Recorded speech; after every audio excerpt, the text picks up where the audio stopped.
Hello everyone. Social media platforms have evolved from a medium of entertainment to an integral part of our life. And जो इनका user base India के अंदर काफी exponential तरीके से बढ़ा है. For example WhatsApp, YouTube and Facebook enjoy more than 40 crore followers. But इसी के साथ में बड़ी है इन सबकी मनमानी.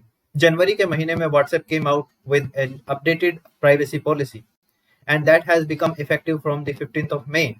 But many of the provisions have been found to be violative of many of the provisions in the country, and the case is being heard by Delhi High Court. So इस video के through हम जानेंगे कि इस privacy policy के क्या provisions थे and what are the issues with this privacy policies.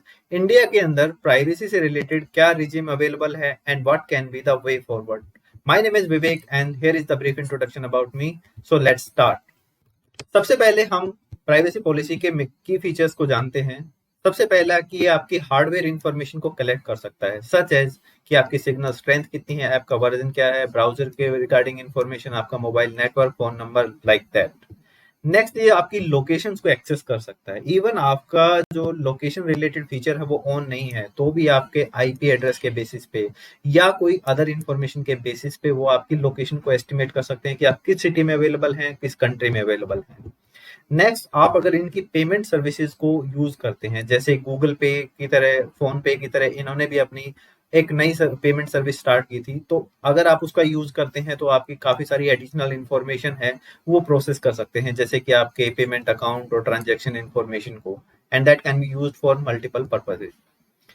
Next ये कहते हैं कि अगर आप अपने अकाउंट को जो ऐप के अंदर दिए हुए फीचर को यूज करके डिलीट नहीं करते हैं तो आपका जो डेटा है वो आपका प्लेटफॉर्म के ऊपर सेव रहता है, वो आपका डिलीट नहीं होता है. So it can retain the data for a longer period of time. Next, जो आपका डेटा कलेक्ट किया जाता है व्हाट्सएप के द्वारा, that is stored in the servers that are spread across the globe, including the United States. And all that information that is collected by WhatsApp can be shared with the family of companies like the Facebook. Central government ने इस policy के against में stance लेते हुए WhatsApp को बोला है कि अपना जो अपडेट है उसको विड्रॉ कर लें, and same stance has been held in the Delhi high court. तो नाउ वी विल डिस्कस कि ये जो नई पॉलिसी है ये हमारे कौन कौन से प्रोविजंस को वायलेट करती है. First is the violation of the data privacy.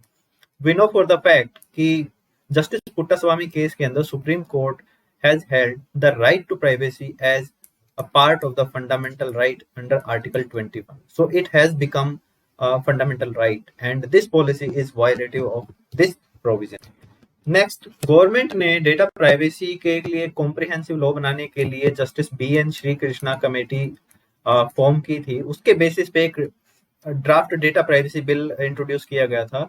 उसके कुछ प्रोविजंस का भी ये पॉलिसी वायलेट करती है, जैसा कि प्रिंसिपल ऑफ डेटा लोकलाइजेशन. इसका मीनिंग क्या है कि जो डेटा इंडिया के अंदर क्रिएट होगा that should be stored in the data in the servers that are located within the country, okay, not across the country like in the United States. दूसरी बात यह है कि जो इंडिविजुअल का मेटा डेटा है वो भी बिना उसके परमिशन के बहुत सारा डेटा वो अपना रिकॉर्ड करते हैं और उसको फर्दर शेयर कर सकते हैं दूसरी कंपनीज के साथ में. This is violative of the provision of this act. Meta data हम उसको कहते हैं जो कि कोर डेटा से रिलेटेड नहीं रहता बल्कि उसके आसपास का सब डेटा होगा. जैसे कि व्हाट्सएप के केस के अंदर जो मैसेजेस हैं वो एंड टू एंड इनक्रिप्टेड रहते हैं, बट जो यूजर से रिलेटेड अदर इंफॉर्मेशन है कि उसके कॉन्टेक्ट लिस्ट क्या है, उसकी जैसे हार्डवेयर इंफॉर्मेशन हमने देखी, उसके लोकेशन की इंफॉर्मेशन देखी, वो सब इंफॉर्मेशन व्हाट्सएप यहाँ पर कलेक्ट कर रहा है. That is called the Meta data, and this is violative of this bill provision. Next, it is found to be violative of the IT laws and the rules. These platforms are considered to be intermediaries, but they become behaving like the owner of the data, and वो कहते हैं कि हम आपका data collect करके किसी और के साथ में शेयर कर रहे हैं. It means you are showing the ownership about the data. This is also the violative of this principle. Next is कि जो differential treatment of the Indian users from the European user.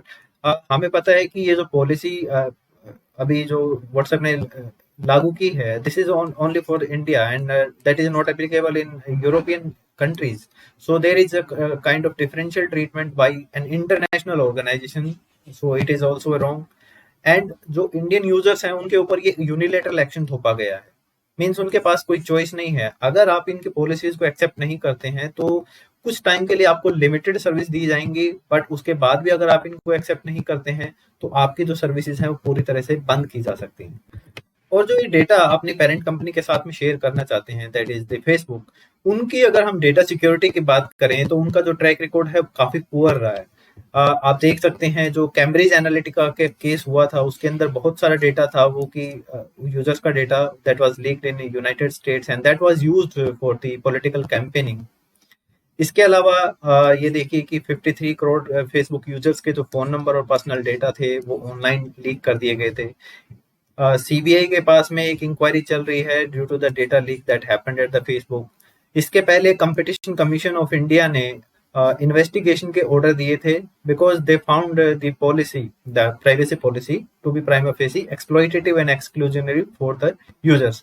And supreme court ने भी इसमें stance लिया था कि जो people's privacy है that is more valuable and made it clear कि we will not allow sharing of the user data with the company.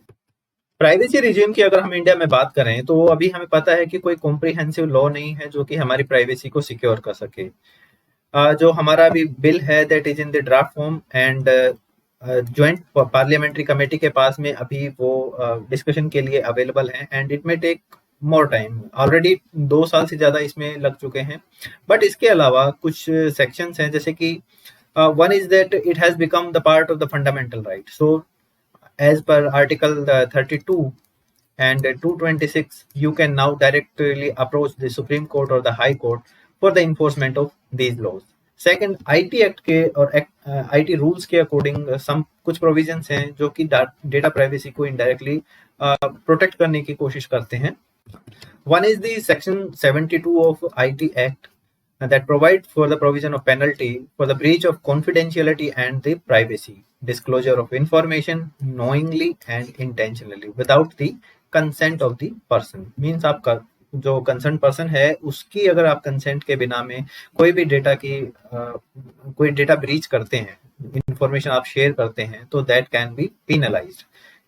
ऐसे एक प्रोविजन आईटी रूल्स 2011 के अंडर में है जो कि आपकी सेंसिटिव पर्सनल डेटा को प्रोटेक्ट करने के बारे में है। That is the section 43 of the IT act 2000 that provide for the penalty in case of negligent behaviour in implementing and maintaining the reasonable security practices. So these are some of the protection available for the user, but they are not comprehensive and there is urgent need to pass the data protection law as soon as possible because इन्हीं चीजों का इन्हीं gaps का फायदा उठा के जो WhatsApp है that is showing the differential behavior for the European users and the Indian users. आपके इस बारे में विचार क्या है कमेंट बॉक्स में जरूर लिखिएगा। This was all from my side. I hope कि आपको कुछ जानने को मिला होगा। Thank you very much and have a nice day.